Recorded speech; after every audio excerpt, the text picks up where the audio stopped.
Blessed are the poor in spirit, for theirs is the kingdom of heaven. What would it be like if the world was turned upside down? When I browsed the internet, there were two interesting searches. The first is an upside-down recreational house that starts in Bali all the way to Bandung City. It turns out that on this place, people can pose in rooms where the furniture is arranged upside down, such as the bedroom, dining room, family room, and so on. The photos I saw were really interesting. I also came across a song called "The World Turned Upside Down," which was sang in England around 1640 as a protest to Parliament that wanted to replace the traditional Christian in England with a holiday festival without Christmas. Well, it turns out that things like that are not just a challenge in the 21st century, right? Many want to turn the world upside down. Has your world ever turned upside down? My world was turned upside down when my college fell apart in semester 3 to semester 7. Studying was hard, making friends was hard, everything was hard. The world was turned upside down, but that experience made me feel small and poor before God.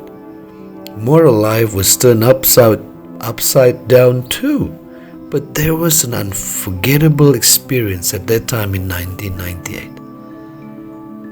My parents asked me to accompany a family whose baby was undergoing heart surgery. For a month, I lived with the family in an apartment in front of the Royal Children's Hospital in Melbourne. At that time, I only had $1 in my pocket for a month. I became a housekeeper, a guide, and a translator for the family. At that time, my college was almost hopeless.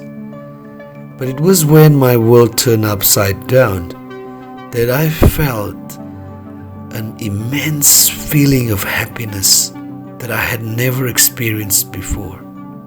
God touched me while I was poor in every way, be it money, achievements, and even my morality. I didn't know much or remember about Jesus' Beatitude, but now I know that Jesus' words are true.